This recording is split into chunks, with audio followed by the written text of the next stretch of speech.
तो आज हम घातांक में सरल कीजिए वाले क्वेश्चन करेंगे या हल करने वाले क्वेश्चन करेंगे, जिसपे पहला जो हमारा एग्जाम्पल है वो है 5⁴ गुणित 5⁶ बटे 5⁻3। तो यहाँ पे हम जो फार्मूला यूज़ करेंगे वो एक फार्मूला यूज़ करेंगे a⁻m क्रॉस a⁻n बराबर a⁻m प्लस n। ये फार्मूला का यूज़ करके हम इस क्वेश्चन को बहुत आसानी से हल कर सकते हैं। क्या होगा, यहाँ से हो जाएगा 5⁻10 बटे 5⁻3। फिर हम नेक्स्ट फार्मूला जो यूज़ करने वाले हैं वो करेंगे a⁻m बटे a⁻n बराबर होता है a⁻m माइनस n। जब इस फार्मूला का यूज़ करेंगे तो हमको 5�7 मिल जाएगा आंसर, जो कि सही आंसर है। और इस जो आंसर है इसको हम एक्सपेंड करके 5 का 7 बार मल्टीप्लिकेशन करके आंसर निकाल सकते हैं। ठीक है, अब नेक्स्ट क्वेश्चन है 2⁻2 फिर 3 गुणित 8�7 बटे 4⁻4। इस क्वेश्चन को हमको सॉल्यूशन करना है। तो हम जानते हैं a⁻m फिर n इस टाइप का जब हो तो a⁻m क्रॉस n हो जाता है। ठीक है, यानी कि दोनों घातों का मल्टीप्लिकेशन हो जाता है। तो क्या होगा, हम यहाँ पे 2�6 प्राप्त होगा, 3 दूनी 6 गुणित 8�7 बटे 4⁻4। ये रहेगा अभी हमारा सॉल्यूशन। अब क्या मैं 8 को 2�3 नहीं लिख सकता? बिल्कुल लिख सकता हूँ, 8 को 2�3 लिख सकता हूँ। तो और 7 उसकी अपर मतलब कोष्टक के बाहर घात है। और क्या मैं 4 को 2 गुणित 2�2 नहीं लिख सकता? 4 को मैं 2�2 लिख सकता हूँ और 4 बाहर निकाल सकता, 4 तो है ही उसकी घात। ठीक, तो मैंने 4 को 2�2 लिख दिया और 8 को 2�3 लिख दिया। अब आगे स्टेप करेंगे 2�4, फिर वही फॉर्मूला यूज़ करूँगा तो मेरे को यहाँ पे 21 मिल जाएगा 2 की घात, और यहाँ पे मेरे को मिल जाएगा 2�8। ठीक है, अब 2�6 गुणित 2�21 है बटे 2�8 है। अब क्या मैं am गुणित an देख पा रहा हूँ, am क्रॉस an देख पा रहा हूँ? बिल्कुल दिख रहा है, हमको सामने ही दिख रहा है। तो ये हो जाएगा a⁻m प्लस n। ठीक है, और यहाँ से हो जाएगा ये 2�27 बटे 2�8। ठीक है, दिख रहा है स्क्रीन में।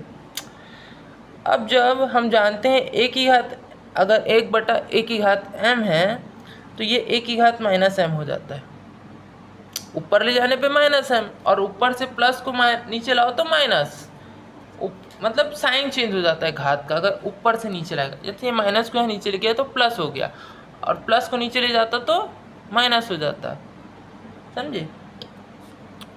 तो यहाँ से हम हो जाएगा 2�27 माइनस मतलब क्रॉस में 2⁻−8। ठीक है, अब यहाँ से 2�27 माइनस 8 हो जाएगा, क्योंकि a⁻m क्रॉस a⁻n बराबर a⁻m प्लस n।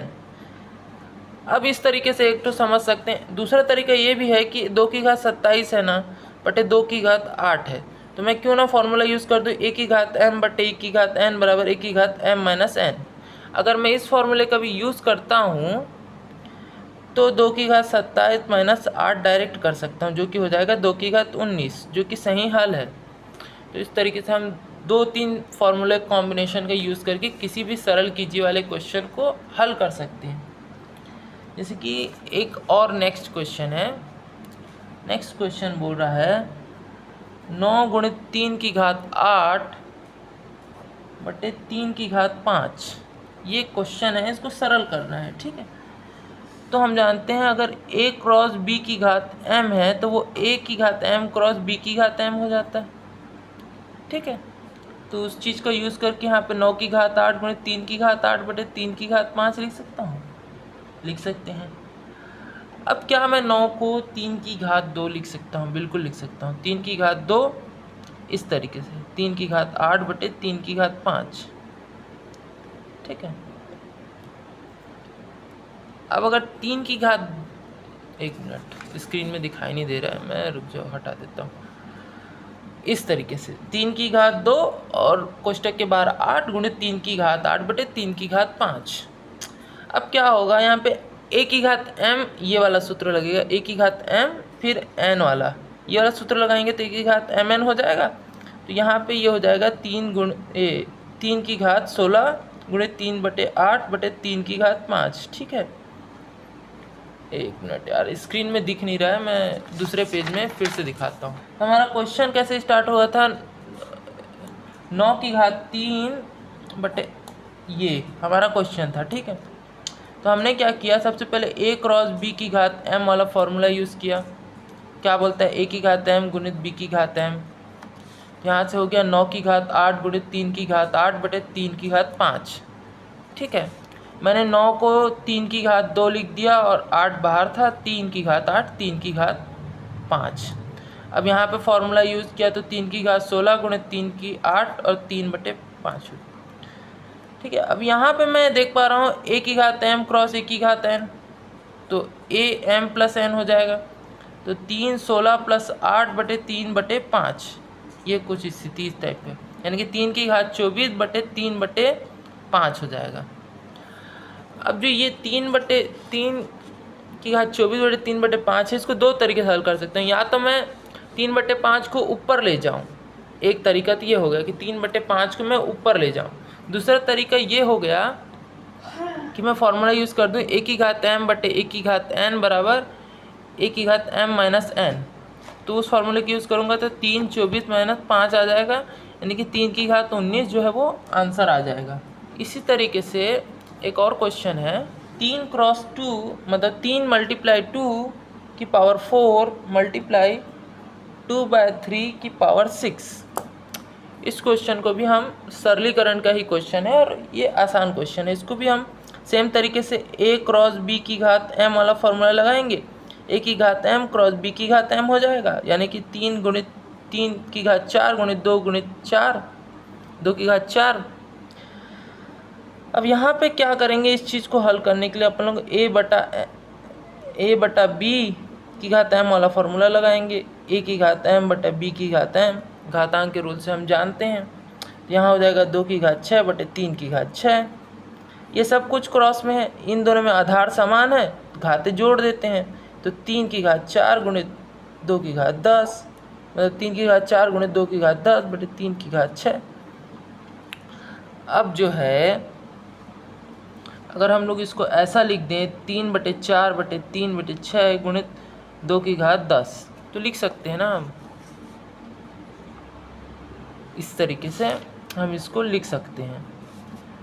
तो अब क्या होगा, नेक्स्ट स्टेप में ना हम वो वाला फार्मूला लगाएंगे, a बटा m है तो ये a माइनस m हो जाता है। ये वाला फार्मूला लगाएंगे तो क्या होगा, 3 4 गुणित में आ जाएगा 3 की घात माइनस 6 गुणित 2 की घात 10, यानी कि हो जाएगा 3 माइनस 2 गुणित 2 की घात 10, यानी कि 1/3 की घात 2 गुणित 2/10। ठीक है, यहाँ तक समझ में आया। अब ये हो जाएगा 1/9 गुणित 2 की घात 10, यानी कि 2 की घात 10/3 की घात 2, 3/2। यानी कि अब इसको अगर हम और हल करना चाहें एकदम, तो ये हो जाएगा 2 का 10 बार मल्टीप्लिकेशन, यानी कि 2 दूनी 4 4 दूनी 8 8 दूनी 16 16 दूनी 32 32 दूनी 64 64 दूनी 128